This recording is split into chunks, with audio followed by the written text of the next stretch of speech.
Moin moin and hello ladies and gentlemen, Donspektor here with another ear tip review. And today, after a long time it has been coming, finally the review for the Azla Xelastec X Xelastec 2. Yes, we are taking a look at the successor of one of the most hyped and probably most recommended ear tips out there. And yeah, we check today what these can and can't do.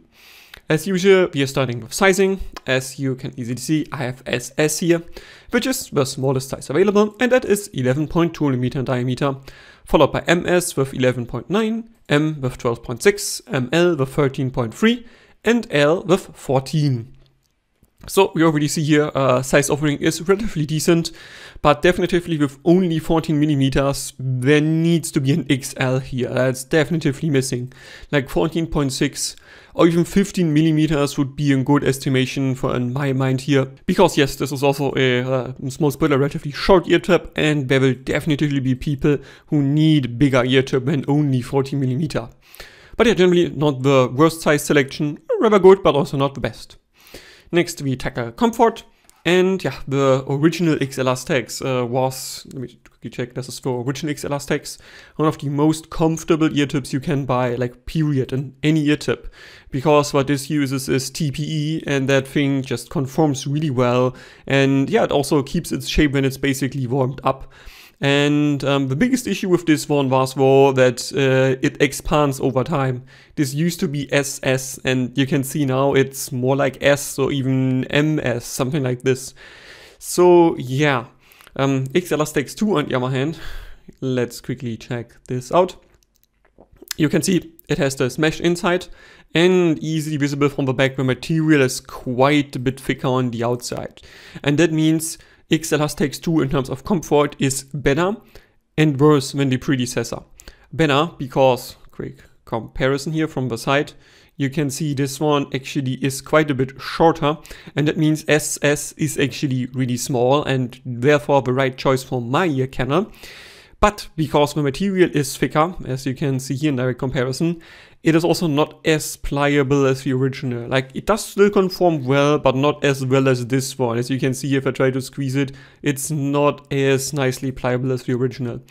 And that means, especially with the sizing variation here, you really need to know which size you get. And yeah, there's a lack of XL, and that means maybe you don't get the right seal. But assuming you do get the right seal with this one, yeah, I think this is again a very comfortable ear tip, like the original. Not as comfortable, assuming you use SS or like the expanded SS is the right size for you. But still very comfortable. And my best guess here, again, on the box plot that I have from the background is, yeah, I think this is definitely in the upper realm of comfort. And the variation in terms of comfort, I would say, is actually not that big. But my best guess is also that there's quite a few people who will not get this to seal right, just because it's rather short and you really need to know which size you want to have. And then noise isolation. Positive here, you can see the material is rather thick, also a mantle on the inside, and that means for a silicone ear tip this isolates rather well. It's, I would say, even among the best if you get the IM to seal right for you. And yeah, I don't have much complaints here at all. Like, it is good enough for most situations out there, including something outside in public transport.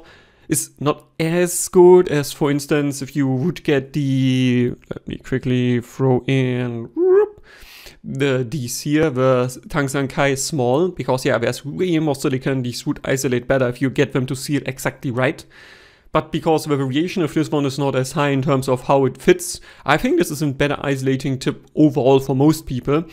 And on my artificial rating, where 0 is really bad ear tip that's not really sealing, and 10 is a really good foam tip, this gets a 7.5 for me. It's a pretty well isolating tip. And then, as usual, shaping sound. We start with subjective as first. And what should I say here? I don't think this differs much from other medium-wide outlet tips where, like, for instance, my reference here, that means the bass is controlled, the treble is clear, the mids are separated, extension in both ends, and there isn't really anything lacking here. Occasionally, I even had the feeling this X Xelastec 2 might even be boosting mid-treble slightly, like maybe by 2 decibels at best or something like that, but it's not a lot at all. And yeah, that brings me to objective here, and yeah, check out the measurements for, again, the quintet, and yeah, also for the AGI7M. And as we can see here, the measurements don't really change much from my reference medium wide outlet tip. Minus, there's a slight deviation of 9K upwards, where this seems to dampen the upper treble a bit, or like somewhat, and this is visible for both the quintet and the AGI7M, with and without pinner. So I guess it's fair to assume that either the mesh here in the inside or the general shortness and thereby reduction in resonance does reduce upper treble a bit, but it's not a whole lot. And if you have an IEM that is not upper treble shy, this will not affect it that much. Yeah. And then additional factors. And yeah, first, you can already see this is yellowed over time. Let me quickly show you again. This is how it looked when it's new. This is just a few months old. And yeah, let me show you then the OG, the original Xelastecs. You can see this one here is not as yellow, strangely enough. And I'm not sure why, because I also have worn these for a good amount of time, but this one turned yellow way faster. I don't know why. And that means, similar to the original one, I don't think this will be in very lasting tips in terms of longevity. I assume it will do a bit better because the material is a bit thicker, but not much better overall. And yeah, also similar issue as the original Xelastecs, as you might have guessed, the same material, it's just a bit thicker. Well, it's pretty damn sticky, and that means if you don't like stickier tips, this won't be for you. And yeah, one thing that I forgot to mention about the longevity of this tip. So yeah, because it's a bit thicker and it does definitively bounce back still well, but over time you will notice it's not as bouncy as it used to be, and it will stay in its shape more, like longer basically. And apparently you can fix this by throwing it in a hot water bath for like 50 degrees. I honestly haven't tried it so far, but might be worth if you want to get these and use it for longer. Just, yeah, basically flip them around, put them in hot water bath and let them shrink again. That's supposed to work also for the OG here, of course. So cleaning wise, I would also not recommend using alcohol for these. I would not recommend using aggressive soaps. Just, yeah, warm water and some light soap is the way to go with these, because yeah, they are a bit finicky overall. And yeah, that brings me to the conclusion. Yeah, I definitely see the Xelastecs 2 being an improvement over the Xelastecs 1. They should last longer, they should fit more IEMs because they're a bit shorter generally. And yeah, they also still have the same nice material choice here. And that means it also is very well fitting to my ear, because yeah, I do have a small ear canal and this is exactly what I need. But I do think with the lack of XL here and with the lack of a variety pack, it can be pretty challenging to find the right size for you, and that combined with the high price, which I forgot to mention initially, I think this is a bit again of a weird ear tip. Like, I can see some people really liking it, but I can also see other people thinking this is absolutely not for them, especially if you have shorter nozzle IEMs and bigger ear canal, where this probably won't fit for you.